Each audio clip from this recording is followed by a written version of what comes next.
bonsoir à tous, bienvenue à Perspective. Les évêques canadiens poursuivent leurs travaux en assemblée plénière et cette troisième journée était notamment consacrée à l'élection des membres du bureau de direction.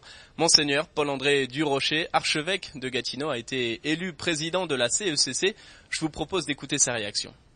Bon, écoutez, c'est pas une surprise. La façon qu'on fonctionne à l'intérieur de la conférence, normalement, quelqu'un qui a fait 2 mandats comme co-trésorier, comme je l'ai fait, est élu à la vice-présidence et ensuite à la présidence.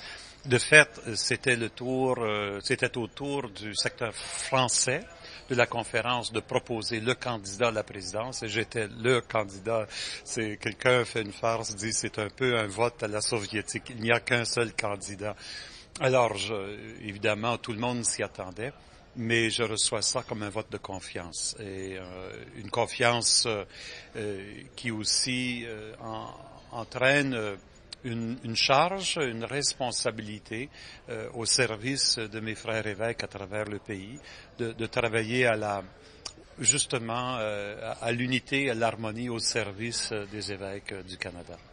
Quelles seront donc vos priorités pour votre mandat? Mes priorités seront les priorités de la conférence. Justement, nous allons échanger, en particulier vendredi, au sujet des priorités qui devraient être celles de la conférence. Ensuite, nous avons des commissions nationales qui, elles aussi, travaillent sur des dossiers, assurer que ce travail-là se fasse. Continuer à assurer une bonne communication. Je crois que nous avons fait des pas importants dans la communication entre la conférence comme organisation et ses membres, les évêques, mais aussi entre la conférence et les catholiques du pays.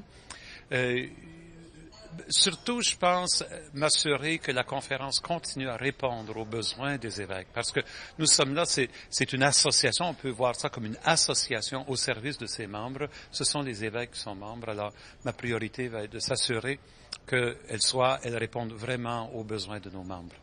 Pour terminer, Monseigneur, est-ce que vous avez des vœux, est-ce que vous avez des souhaits pour ces 2 années à venir? Mes souhaits, c'est qu'il n'y ait pas trop de crise, que nous puissions avancer dans la paix. Ma devise est tirée d'une homélie de Saint-Augustin, chante et marche. Et j'espère être capable de vivre ces 2 années en chantant la louange du Seigneur et en marchant avec mes frères dans l'épiscopat, toujours en avant la suite du Christ. Merci beaucoup, Monseigneur. Plaisir.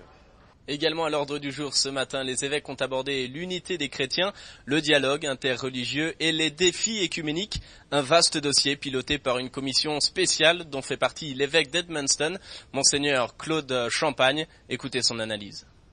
Monseigneur Champagne, est-ce que vous pouvez nous dire, s'il vous plaît, pourquoi est-ce que le dialogue avec les autres religions est-il aussi important? C'est une intuition de Vatican II, il y a déjà près de 50 ans.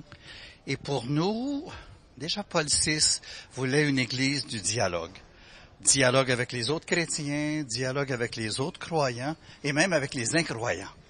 Alors, l'Église du Canada est entrée dans ce mouvement qui caractérise l'ensemble de l'Église. Et en juin dernier, on a eu un forum à Mississauga, Ontario, où on a fait un peu le bilan du travail qui était fait par les différents groupes de dialogue de l'Église catholique canadienne avec d'autres églises du Canada ou d'autres groupes religieux du Canada. Et on s'apprête à célébrer les 50 ans de cette ouverture de l'Église. L'année prochaine, il y aura 50 ans, on votait Unitatis Redintegratio, qui est le texte qui ouvre l'Église catholique à l'écuménisme chrétien. Alors là, on est en train de penser comment rappeler à l'ensemble des catholiques du Canada comment ça c'est important pour nous, que c'est au cœur de notre vie de chrétien, notre vie d'évangile. Et l'année suivante, et ça c'était une révolution dans l'Église, avoir un regard positif sur les autres grandes communautés, les autres grandes traditions religieuses du monde. Alors Nostra Aetate, ça a été comme un tournant tellement important pour notre Église, où on a dit, ce qu'il y a de vrai, de bon chez les autres, on est invité à le reconnaître et à vivre le dialogue avec eux. Et chez nous, on a un dialogue écuménique avec les musulmans et on vient de commencer un dialogue avec les hindous du Canada. Plusieurs dialogues avec des églises chrétiennes et on a eu Pour le moment, là, ça, c'est comme arrêté, mais un dialogue aussi avec la communauté juive du Canada.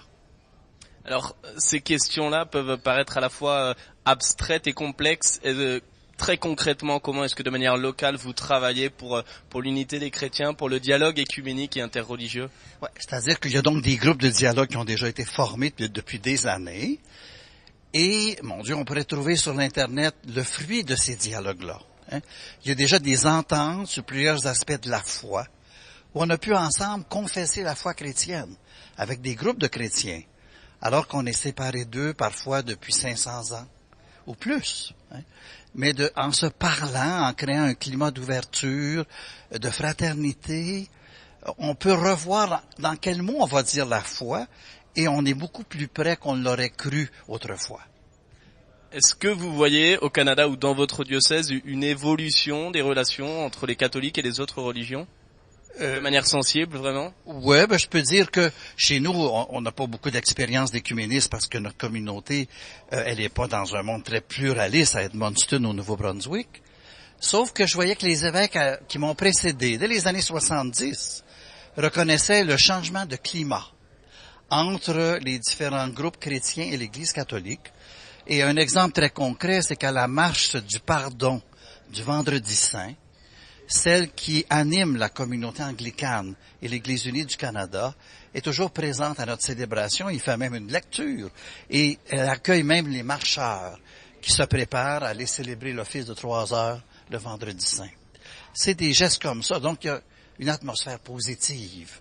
Il y a une amitié entre les personnes des différentes communautés. Alors que peut-être il y a 50, 60 ans, on se serait évité. On n'aurait pas osé se parler ou se visiter. Merci beaucoup, Monseigneur, pour répondre à la question. Et puis, outre-Atlantique, au Vatican, le pape François, ce matin, délivrait sa catéchèse lors de l'audience générale. Une réflexion centrée sur l'unité de l'Église universelle. Écoutons le résumé de sa catéchèse. Dans le credo, nous professons que l'Église est une et qu'elle est en elle-même unité. Unité dans la foi, dans l'espérance, dans la charité, dans les sacrements et dans le ministère. Il est important que chacun regarde au-delà de soi-même pour se sentir Église, unique famille de Dieu. Dieu nous donne l'unité, mais nous avons souvent de la peine à vivre. Avec humilité, douceur et patience, cherchons et construisons la communion. Éduquons à la communion.